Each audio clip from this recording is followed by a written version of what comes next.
Hi friends, तो शुरू करते हैं हम आज की कहानी। और आज की कहानी का हमारा टॉपिक है खुशी का मंत्र। बहुत समय पहले की बात है। गंगा नदी के किनारे एक पीपल का पेड़ था। पहाड़ों से उतरती गंगा अपने पूरे वेग से बह रही थी। अचानक पेड़ से दो पत्ते नदी में आकर गिर गए। एक पत्ता तिरछा गिरा और एक पत्ता सीधा गिरा।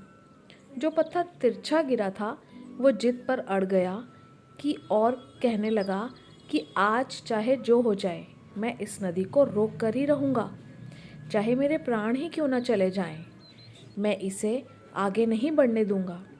वह पत्ता ज़ोर ज़ोर से चिल्लाने लगा कि रुक जा गंगा, मैं तुझे आगे नहीं जाने दूंगा। पर नदी तो बहती ही जा रही थी। नदी को तो पता ही नहीं था कि कोई पत्ता उसे रोकने का प्रयास कर रहा है। इधर पत्ते की जान पर बनाई थी। वह लगातार संघर्ष कर रहा था। वो पत्ता नहीं जानता था कि बिना लड़े भी वहीं जाना है जहाँ थक कर और हार कर पहुँचेगा। परंतु अब और तब के बीच का समय उसके लिए दुखद और संताप का समय बन चुका था। वही दूसरा पत्ता जो सीधा गिरा था वो नदी के प्रवाह के साथ बड़े मज़े से बहता जा रहा था और कह रहा था कि चल गंगा, आज मैं तुझे तेरी मंजिल तक पहुंचाऊंगा। चाहे जो हो जाए मैं तेरे मार्ग में कोई भी अवरोध नहीं आने दूंगा। नदी को इस पत्ते के बारे में कुछ भी नहीं पता था। वह तो अपने धुन में सागर की ओर बहती जा रही थी।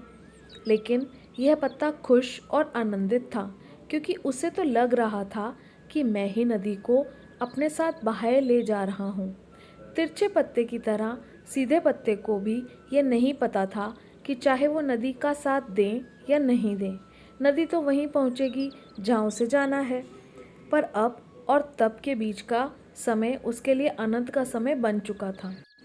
जो पत्ता नदी से लड़ रहा था उसकी जीत का कोई उपाय नहीं था, और जो पत्ता नदी के साथ बहता जा रहा था उसकी हार का कोई उपाय नहीं था।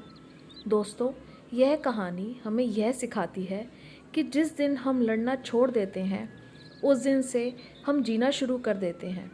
अब लड़ना छोड़ देने का अर्थ यह नहीं है कि आप सपने ना देखें या उसके लिए मेहनत करना बंद कर दें, बल्कि लड़ना छोड़ देने का अर्थ यह है कि आप उन चीज़ों के बदलने की कोशिश ना करें जो आपके हाथ में नहीं है।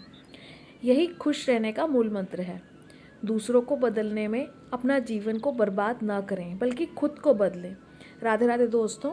अगर मेरी कहानियाँ आपको पसंद आए, मेरा चैनल अच्छा लगे तो प्लीज़ लाइक, शेयर और सब्सक्राइब कर दीजिएगा और मेरे साथ ऐसे ही बने रहिएगा।